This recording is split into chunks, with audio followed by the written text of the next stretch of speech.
Anoida and Kawasaki, I think his name was. So to me, they'd probably be old because I'd be 21. They'd probably be about 28, I should think, but I don't know. So when I went in the dojo and I walked across to the Kawasaki when he stopped teaching things, as I'm walking across the dojo, I could see him and feel him going like this, like that. He So when I felt went your up to him, energy. well, yeah. So when I went up to him, I just bowed like that and said, "I wish to join your dojo." And he went, "Whew," you could feel the relief go out. I thought, what the heck's wrong with him? Then when I was doing the karate, I was finding that there was different people who were there for different reasons. Uh, One guy, I suppose he liked to smack people, and we would do a thing called two-step kumite. So Mhm. you step forward, punch, right, but you don't hit people. Punch or elbow, and with this one it was block and then an elbow strike. So we're going around in a circle, and he's doing this, and we're going around all the. Every time he'd come up, he'd go wham and hit you, but not supposed to, you see, because you're supposed to be control. So I'm thinking, how do I get around this fellow? So I said, "Hey, knock it off," you know. So 3 times he hit me, and I didn't hit him. So the third time I just hit him. Never had any problems before. Same thing. We had another lad, right, and there's one of them where you put your arm up like this and you kick each other with the arm, but you don't kick each other. You stop. Yeah. And this fella's really whacking into people. But he's only a young lad. He's about probably 19. And I thought, he's got a problem. He wants you to retaliate. In other words, he wants to be tough. So I just ignored him, and he stopped kicking me under the arm. So intuitively, I knew the only way I'm going to stop this guy is to hit him. Only hit him once. You never have to hit him again. The other fella, just let him kick away, and he'd get fed up. So that's like an intuitive thing. Um, I could always talk to people and make them feel better. So I went around all the spiritualist churches in Merseyside in my uh, early 20s and middle 20s. And some of them were very, very good, but some of them were, if you like, going through the motions, being nice to people, but they didn't really have the feel. Anyway, I went into this church in, where was it, Liverpool 17. Right? And as I go in, this guy turns around, he goes, looks at me like that, and he goes, "You're a healer, you're a healer." And I said, "Yeah, the pig's eye." Never thought of it, you see. So then from there, I mean, I studied and read the books with that education, which is the spiritual element. I thought, oh, seems a good guy. Let's go down that route. So anyway, they had a circle then, and it was not a magic circle. It was a circle of promotion and how to do things. And one of the things they said is that you can go out and you can heal people when you're asleep. In other words, what they were saying really, in Chinese medicine, you call it the Shen spirit, Mhm. right? And you've got the Shen and the Hun, and then you've got seven po of the earthly spirits, which when you die, you go back there. The Hun and the Shen go back up to heaven or wherever you want to think it is. And so I'm looking at this, sort of thing. I said, yeah, okay, I'll give that a go. So I'm going out of a night, forgive me, this is real, and it feels real, even though it's on a different realm and a different frequency. So I'm going out of a night and healing these people who I'm pulling these women, all women, why all women, I don't know, pulling them out of a pit, right? And the blobs of this shape blob and getting them on a bench next to me. And there was always another woman trying to get them to go back in the pit. This is, the thing. And she's changing from a blob into a woman. So I'm going out doing this. What's the name? It was really really heavy stuff, this. So I said to the teacher who's running this enhancement circle group in spiritual stuff, I said, look, I'm pulling these blinking blobs out of the thing. And I said, they're horrible. I said, there's always somebody trying to get back in. I said, what should I do on this? And he said, oh, next time you go to sleep, go and ask. I said, yeah, okay, I'll give that a go. Because I'm dead practical and electronic engineer, so you want bump like this, you see. So go and ask. So I went, okay. Went out that night, out like a blooming light. And I went traveling. How I travelled, I don't know, because I could never feel the travelling. It was just happened, it was there. And there was this shimmering entity, body, sitting in a big wing back chair. And you know, like if you go in a nightclub and they've got these balls and they've got all little bits of glass on them shimmering. It was like that. It was like made of that thing. So this was a telepathic conversation. So I said to him, I've been told to come and ask you what I should do. And this thing, I never got as far to explain what I was doing to him or her, because it was probably no gender. And this thing went, you know what to do. And I went, look, right to do. I've had enough of this. I'm not doing it anymore. So I cut myself off. Predominantly, it was because it was probably fear. I don't know. But I thought, well, I can't be doing this. This is too bloody heavy for me. So I cut myself off from that. But I still retain this ability to fix people and talk to them and heal them. So I, over the years, I'm still sorting people out. And what was it? I studied then hypnotherapy. Mm-hmm. So I've got a master's diploma in clinical hypnosis. NLP, I took a course in NLP. EFT, emotional freedom technique. And around about 1988, the people come over from China teaching Qigong. And there's a guy up in Manchester, used to travel to Manchester from Liverpool to Manchester, Michael Shea. And I think he's spread out all over the country, you know, like you will probably do with your business, not just this country, but other countries as well. Mm-hmm. And that was called Diane Qigong, Wild Goose Qigong. So they have all different names because they come down from different families. And a big thing I think they've got going for them, the Chinese, they don't actually just say, okay, we'll just pass it from grandson to grandson. And normally it misses a generation, or it's grandson, but it's granddaughter. So they passed it on to the granddaughters as well, which I think was good, really, because the feminine elements is very, very good. It's useful. It is, yes.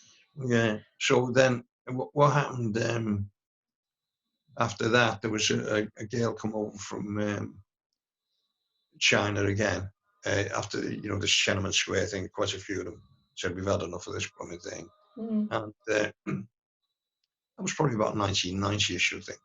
And she taught a different type of Qigong. So I was learning off them, but I was actually able to fix the Qigong people who had problems. And that was like just intuitive again. So it was instinctive just to do things. So I've always been a bit tuned into something else. I've always couldn't understand why people were nasty to people or unkind. And I was always had this sort of energy that if you got a real bad situation with really naughty boys, I mean, naughty boys, I'd just walk towards them and then you could see them all wilt. So I must have been giving out this energy field with, don't mess around, you know, I don't know. So maybe there was a case of the etheric field that was expanding from you, and that squeezed them out. Yeah, I think what it is, it's like a lot of bullies, they pick on gentle people. Mm-hmm. And because I'm easygoing, they probably thought it was a soft touch. Possibly.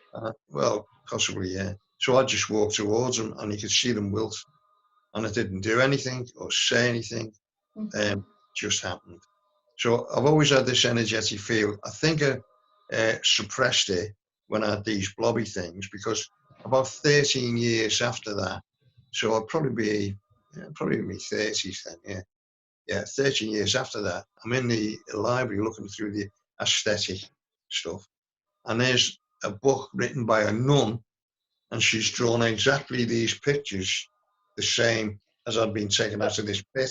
And I thought, And you know what I did with the book? This shows you why I thought I must have been scared. I just went, because it was too powerful for me at the time.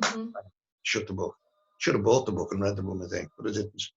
Can't even remember what the nun's name was who wrote it, but I'll go back to it. Now it's triggered me in my mind again. I think I'll go back and through these aesthetic places where they sell good books. So that's me in a nutshell. I've been able to help people who've got cancer and shift it for them. I don't shift it. I show them the method to do it with Qigong, where there's movements and healing sounds. Also, people with chronic pain, you might have had it for 30 years, and I can shift that using hands, so you don't actually need to physically touch them as such. It's just the energy, and that normally takes about an hour to shift it completely. You might have had it for 30 years. I would love you to treat my husband because he's complaining of back pain.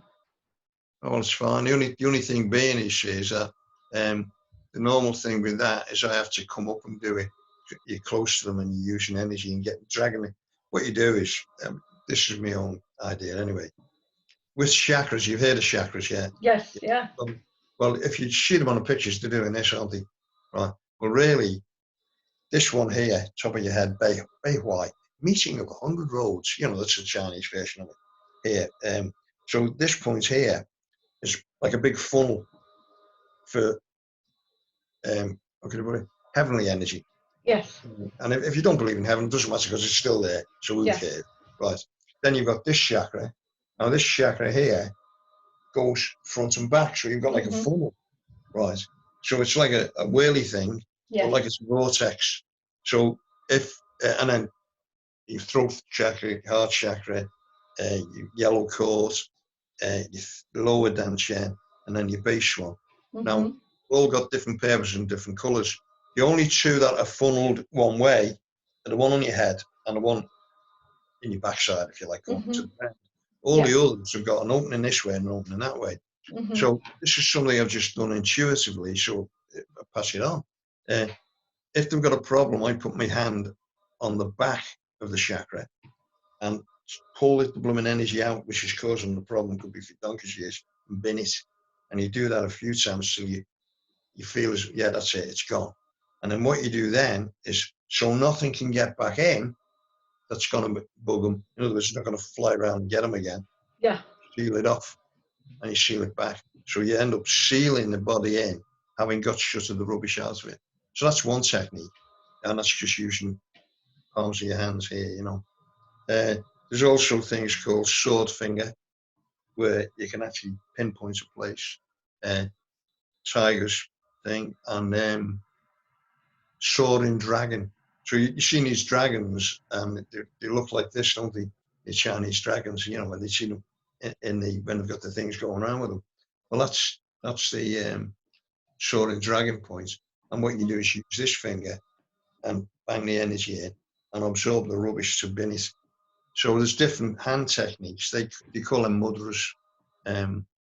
You've heard of mantras where they have sounds. Yes, and I've got a PDF version of all the mudras.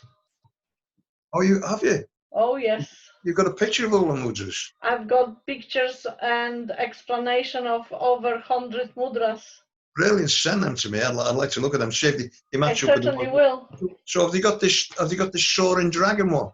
I don't remember, but there is hundreds of them. I can show you all these because they're all add-ons, you see. And there's other mudras where you do this with your different fingers. So you do that. Right. Now, for the lungs, for example, that one. Yeah, I know this one, yeah. End meridian for your lung. So by doing that, and then when you're doing Qigong walking, you bring it up to this lung point up here. Here. There's your lung, and there's your lung. There's your kidney point, but this is for lung. So there's different hand movements for that as well. And it's interesting because if you look at a lot of like shamanic stuff's very, very ritual. It appears to be ritualized with them banging the drums and they're doing this and they're dancing and doing different things. Yeah. And that's good because they believe in that they can help people with this lovely energy. their way of doing it is banging a drum. Now, the sound elements of anything is very, very powerful. In Qigong, you can heal people with sound. But what you do is you give them the sound to do themselves, because they vibrate at their own frequency. Mm-hmm. So because obviously your voice is, you know, at that level, my voice is or whatever. Because you never really think of your own voice until you hear yourself on the radio or something. Oh, is that me? You know.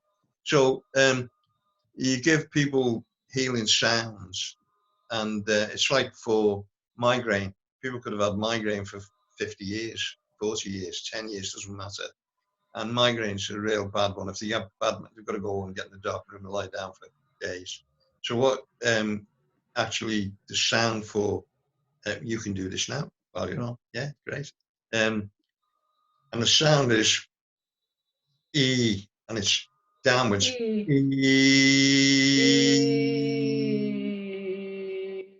And can you feel your head vibrating? Can, yeah.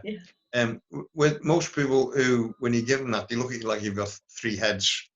Mm-hmm. And you say, just do it now. And you get to 3 and it's gone. You might have had it on and off for years, you say. And you say, no, carry on and do it for 9. Because what happens is another thing in Chinese medicine called chasing the pain.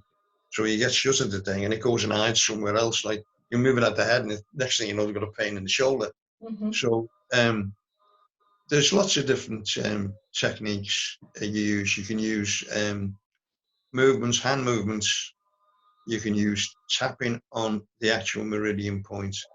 There's another thing which I do, which is EMDR, eye movement desensitization and reprocessing.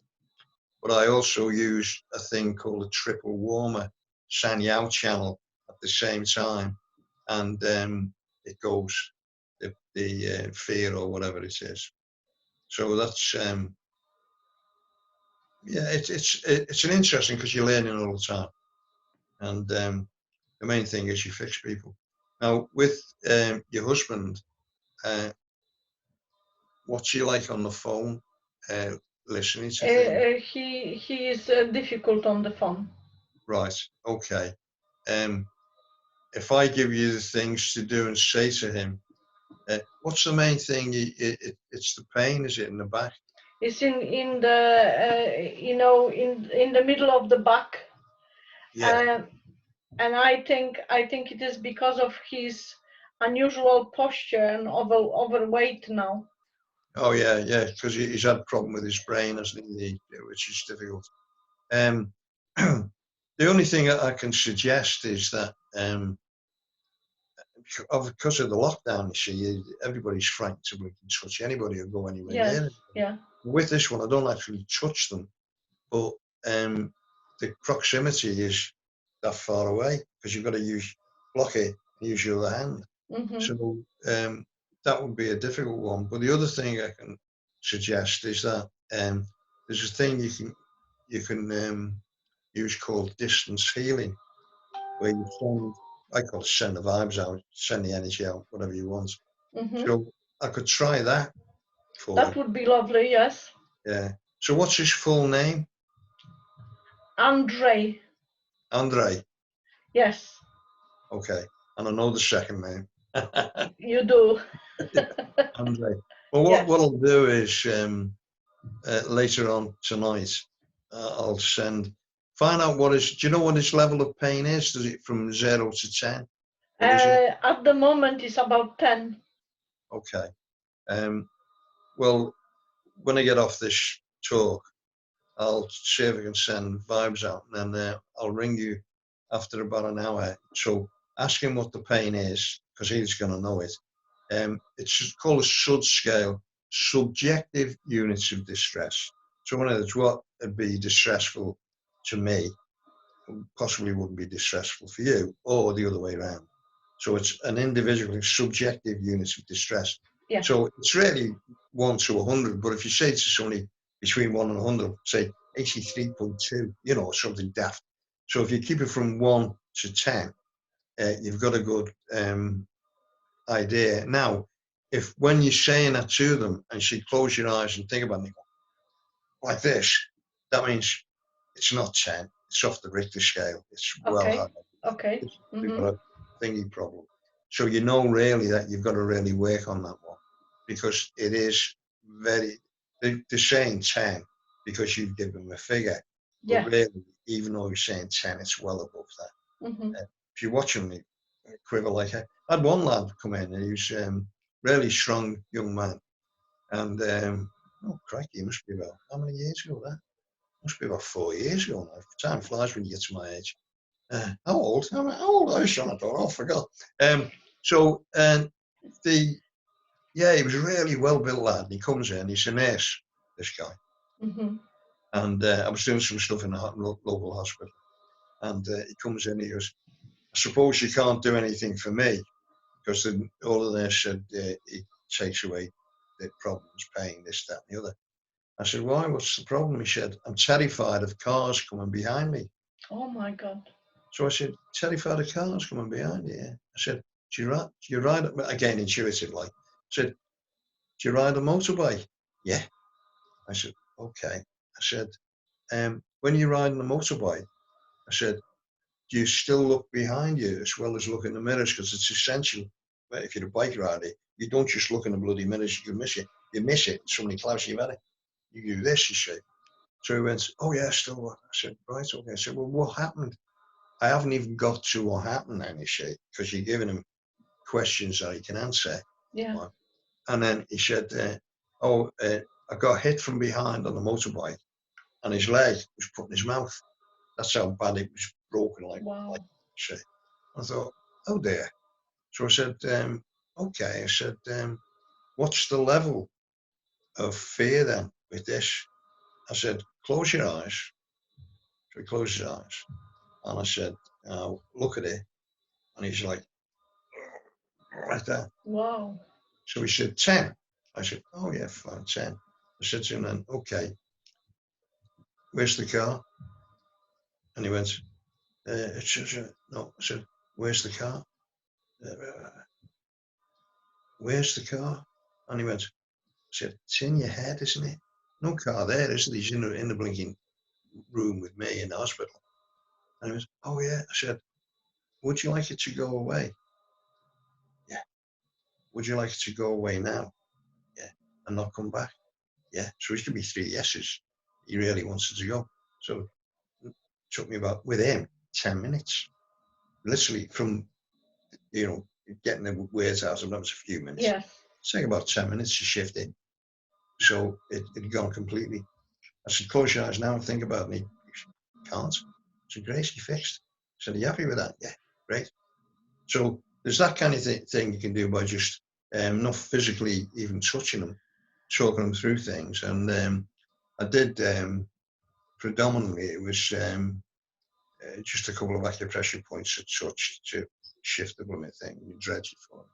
And he was as right as mountains. Fantastic. So it's horses for courses. If you only have one method, say you had a spanner in your tool bag, with that spanner, you're going to try and cut wood, you're going to try and hammer things in, you're going to try and undo things, you're going to shave things. No, it's a spanner. Yeah. So what you do is you adapt and use the thing that's required for the individual.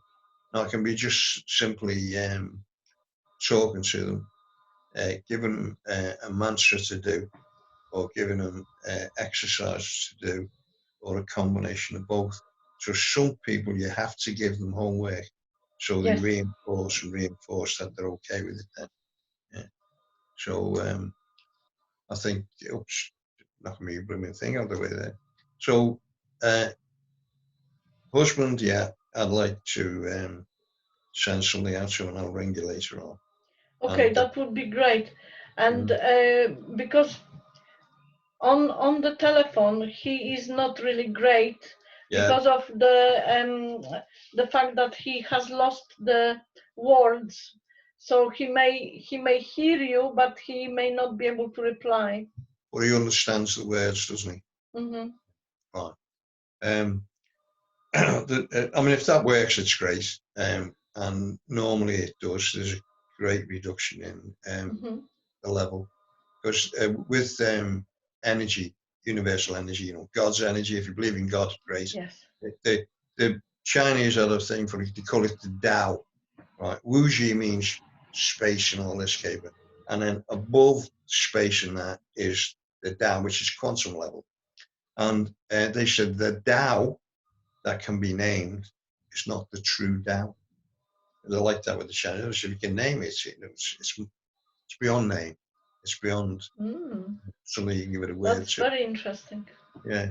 So that's the way they put it about. In other words, this lovely energy is out there for people to be healed with, and to be helped with, and to help themselves, do it themselves, right?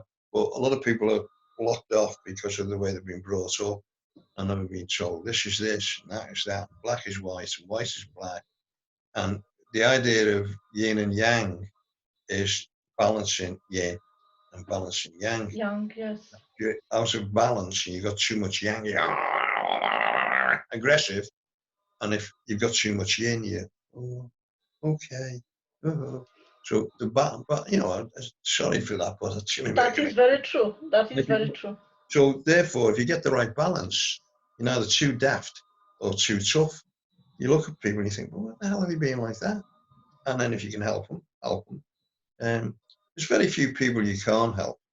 But a lot of them now are how can I put it, drugged up to hell. And unfortunately, because they've got drugs going through them, you can help them to a certain degree, but if they go back on the happy thing again, and I've normally got friends who are into that, who are not real friends, but they think they're friends because they're selling drugs and all that caper. So that's a difficult one for people in this day and age. And it's sad because probably at the core, they're probably really nice people who just got sucked into taking drugs. And it's not just in the UK, it's everywhere in the world. And Chris, how do you approach the current situation? People, there is many people who are in depression, many people who are in some way aggravated with the situation and they cannot cope with it. And at the same time, there is many people who have got the approach, wow, why should I bother? In what way? Why should they bother? Example, you know, the people that got furloughed. Oh yeah. Yes, they are quite happy, you know, to do nothing at home. Yeah. And they don't want to really come out of it. No, you see what this is the best form of brainwashing I have seen in my lifetime. And what effectively, for whatever reason it is, I do not know. They're going on the guys who are not really doctors, the fellas who just look at viruses.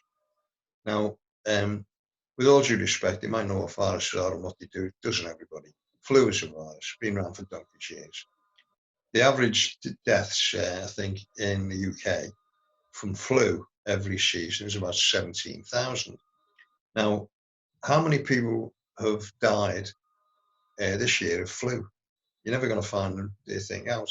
Is it in this parcel of stuff to bang out at the moment? How many people have actually died of coronavirus, or has it been put down for that without really testing them? Like the people in the old folks' homes, they may get tested to see if they had it. They were just polished off, taken to the crematorium, and that's it. Very, very sad. The actual pandemics have gone on since the bubonic plague in 1300. Now that came from China. There's lots of other. Asian flu is another one, probably come from China. But you said Asian, so it covers the whole spectrum, you know. We had the Spanish flu, which didn't come from Spain, but they just gave it the Spanish flu because of the war going on at the time there, or aggravation there in 1918. Now with that one, people had come back from the army, young men, and they'd have a wife and they'd have kids who they hadn't seen. And again, it's just pattern repeating. They would come back in, the fella would be there, and he'd get the flu. And in 3 days, they'd be dead. But what he'd do, he'd pass that flu on to his wife. And his wife would be dead in 3 days, which left the kid who wasn't dead. And it's the same now. The child's immunity system is either very, very strong, which is fighting these things off, or they have a different way of coping. It's at a very young age. And they might be subject to people coughing and sneezing on them, but their autoimmune system kicks in and wallops it one. Now, as with this flu, which is the Spanish flu, when it went to America, they obviously was killing a heck of a lot of people. And they said the way it's going, 80% of the population will be dead within 12 months. A bit like the Santa Frankie now. So then they found that it was only killing people who were under the age of 26. So a different one to this one, because presumably the older people had some slight resemblance of that flu in the past and had built an immune system up to it. You'll never know, because you never get the true stories of the politicians. That's very true, yes. We are constantly being lied to. Yeah, I mean, it's like with this, you see, this latest one in this country, UK. They had the Cygnus program, where I think it was for a few days anyway. They did a trial thing with, I think it was 900 odd people from all over the country, from different walks, like the fire brigade, the police, and everything else. And they come up with the next year, which is unusual for the report to go in right away, because it was that bad. And there was apparently 26 striking things of you've got no chance. Well, and they just ignored it, and they suppressed the paper. And now there's a doctor who's now suing not suing the government, but got the solicitors on it to release that paper. And I think when that paper is released, you won't believe the way they've just put the lid on everything. It's a shame, because there's people dying, and people who are anyway. Back to the people who are sort of furloughed and they don't want to do anything. What happens is that after a certain period of time, they get used to the thing, and then it's like now, theoretically, old people like me shouldn't go out to heal people, shouldn't do anything. You can go to these shops, thank you. You can stay in, thank you. You can keep distance, thank you. You are not allowed to go out in more than 2 people. And I thought the Germans did that with the Gestapo in Poland. They polished millions of people off in Poland. And obviously the Jews got a real nation. They got really thing. But if you look at the figures, they killed, I think, altogether probably about 25 million people, and 5 million of them were Jewish.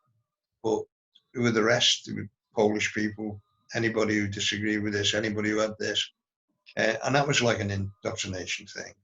And the Chinese, when they had the Red Army, they brought a system out where they reckon it's between about 70 to 100 million people, mostly tongue polished off, because they didn't agree with it. What's the name? Wanted to be more liberal. Then we had the same thing in Russia. Stalin polished off, they reckon, about 100 million people, because he wanted to put them in prison camps and get shut of the ones who had any objection to his rule. So it's been going on for years. Now, this one is a bit peculiar, because by now we'd normally have a war, which means to say you get people in, thousands of millions of people killed during a war. Right. Well, now you can't have that, because the atomic bombs and nuclear weapons don't discriminate. If they land, they polish the rich and famous off, and the politicians off, as well as exactly in the street. So it's sad, because if they put the same amount of effort into healing people, and being nice and getting the. So the people who are getting paid for doing nothing, fine. It's just that's the way things are. Most people would love to be getting back out there and doing a bit of work and doing something, to help people or to run a business. Again, you see, you don't know the percentage. They'll give you one figure, and it might be so. It's just propaganda again. You don't know. Exactly. I think the figures are very very much under calculated because they don't want to have the breakout of panic or really, taking things into their own hands. But having said that, I think the reflection of the lies is now in the fact that the popularity of Boris Johnson has dramatically dropped down. Yeah, well, you see, the thing is, gotta love him. Boris has always been the same. He's very clever, you see, because one of the papers, when this thing was on about Hillsborough, right? He was in one of these papers, and he come up with some bloody daft comments about all Liverpool people are stinking drunks or something like that. I forget what he said. So Boris came to Liverpool and apologised to the people in Liverpool. I think it was from the town hall, right? So Liverpool people, what they are, if you say, I'm sorry about that, they go, oh, sorry, my lad, you made a mistake. So they forgave him. Yeah. But Boris is what's called a nihilist. He will lie he lied to the Queen. He thinks she'll get away with it. He shut Parliament down, right? And got away with it. Well, no, he didn't really, because they found in the court that he couldn't do that, right? So yes, but he won the election in spite of it. Oh yeah, as it goes, you see, now it's the coronavirus thing, which is clever, but he's a nihilist. That's the way he is. That's the way it always be. He's just that thing. He lie and do little tricks because he's got no real. I don't know. That's just the way he is. So you've got to realise that if you're dealing with a nihilist, he normally gets away with it. But in this situation now, he can't, because when they really do stop and analyse the system, they'll find that the first thing you ever do with any problem is you test. Exactly. Right, you test it, then you find out what's causing it, and then you get something to stop it. They've gone the other way around. Stay in and it'll all go away. You've got no. They built a hospital in London. Not using it now, right? So that's all showmanship. If they'd have not built a hospital in London and they'd put all the gear into the hospitals instead, that would probably have stopped this in its tracks. Yes, definitely. They've built hospitals all over the place, but they still haven't done the testing properly, and then the following up. And obviously, when the vaccine comes out, that'll be brilliant. And as an example, in Liverpool here, many weeks ago, we've got the hospital in Liverpool. It's the Tropical School of Medicine. Now, it's one of the foremost in the world. Now, they brought a test kit out, which would obviously, I think you just prick your finger with it, right? But it's a little thing like this. They brought a test kit out, and they said it'll tell you within 10 minutes if you've got the virus. Never heard about it, never seen it in the papers, never seen it operate. It's covered up? Don't know. But you get, but that was a definite one because she was on the TV with it. It was in the Liverpool Echo, which is the Liverpool paper. I think people will question that in a very short time. Yeah, it's so we're in. The Chinese have a curse. May you be born in interesting times. Yes, I think we are, and in many ways, I think there is still plenty to come in the next few months here this year, and there will be something next year before we can actually sort of take a deep breath and say, okay, we can calm now and we can just get on with our things. Yeah, you see what they do is the the bubonic plague, for example. The way they stop that is they isolated themselves in different towns, allegedly. Mm. You're right. So instead of moving on to another town and spreading it, he said, we're going to all stay here. And the ones who die, die. It's called herd immunity. Now, that's just a natural thing. Some people have got an immune system that's great, and they don't get anything. Some people, unfortunately, have got a weak immune system through whatever strictures they've had. Could be physical, could be mental, could be anything. And they, tendency is they will get most illnesses, which is a shame. But that's always the way the world's been. But the way they've handled this, they could have handled it much better, and we wouldn't have this death toll. And yes, definitely. And I think this can be said across the world that none of the governments have dealt with it in the right way. No, because they're relying on the epidemiologists, I think they're called, who's, books. One of the things with Hunan province, they've got a stage 4 research unit there for GM warfare. And we had one in Portland Down in England. And at one time they thought, well, we'll try anthrax. So they got an island up in Scotland. And I don't know whether they dropped bombs on it with anthrax or what the hell they did. But they whacked this island. And now, today, this was probably in the 50s, nothing can live on the bloody island because of this anthrax. Yeah. So that's the kind of things they try. And now with this place in Hunan, apparently they know it escaped from the laboratory, and they then blamed it on the wet markets.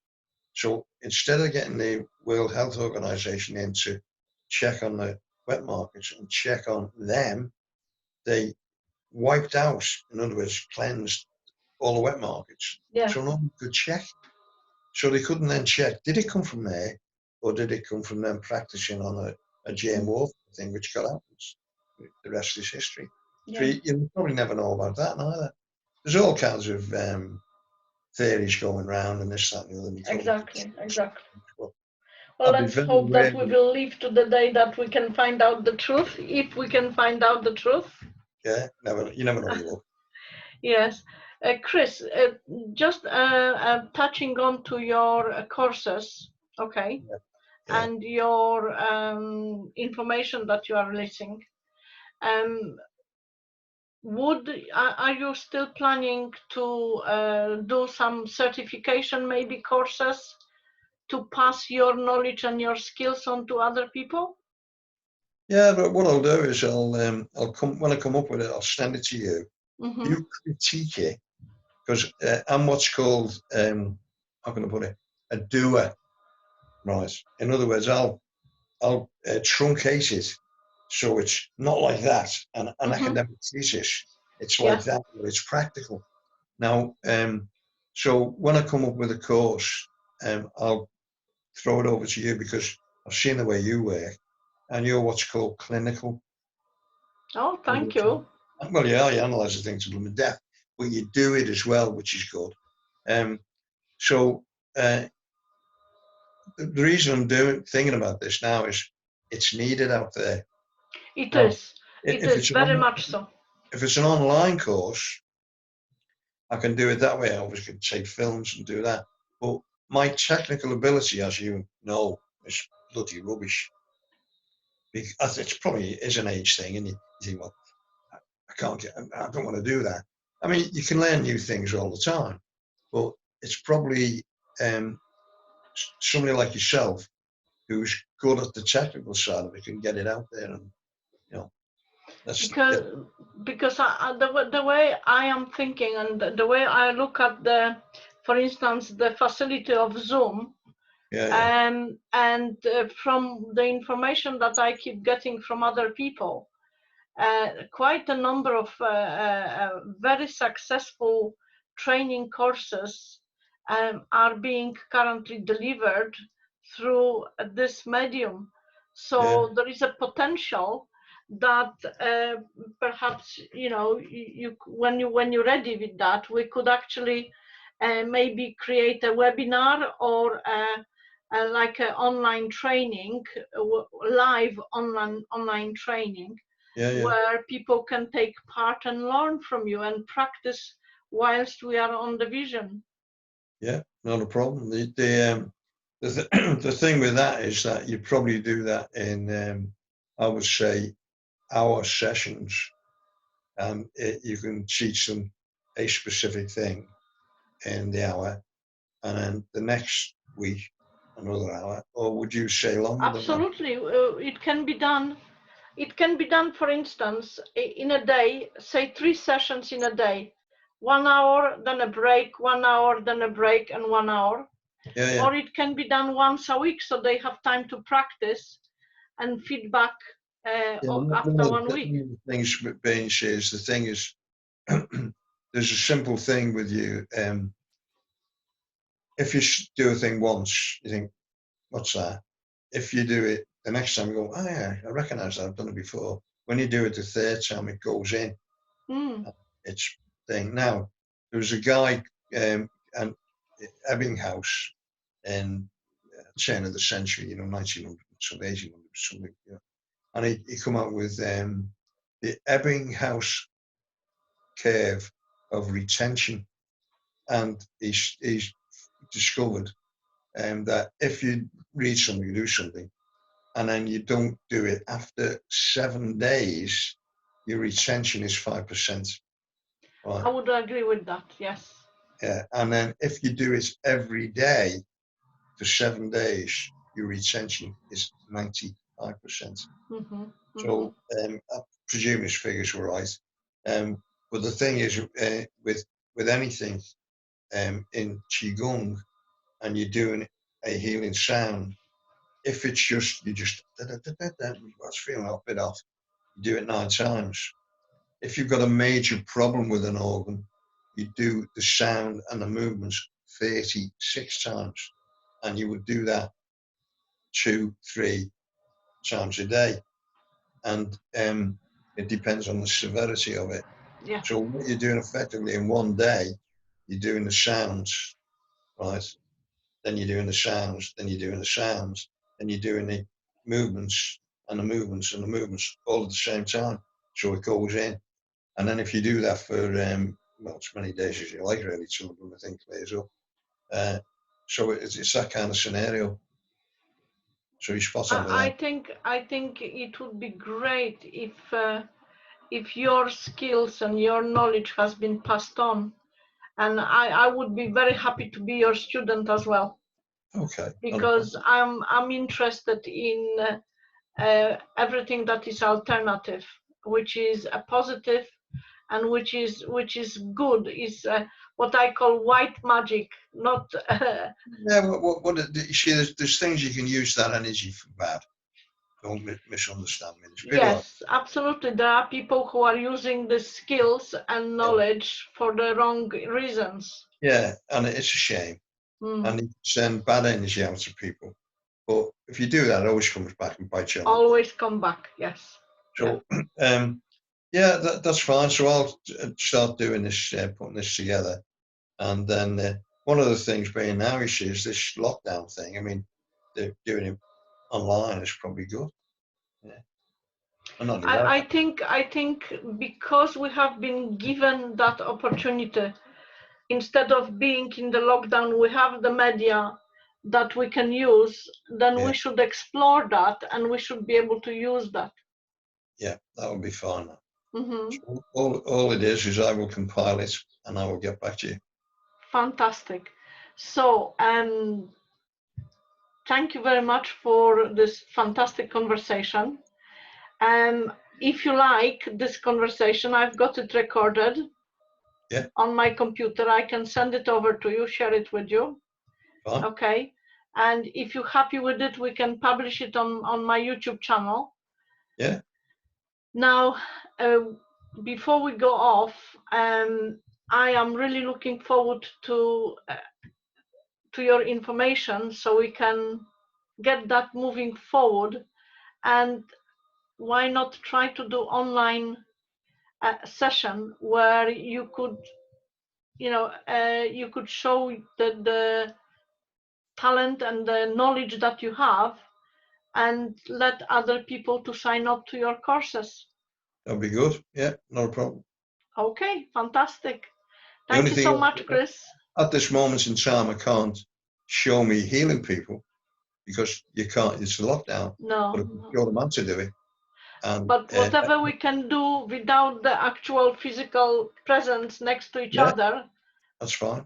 Why not? Okay. Yeah. Thank you very much. Thank you so much, and see you on Saturday. Be good. And you. Thanks, Chris. Bye. Try and behave yourself. I'll send that out to your husband anyway. I will do my best.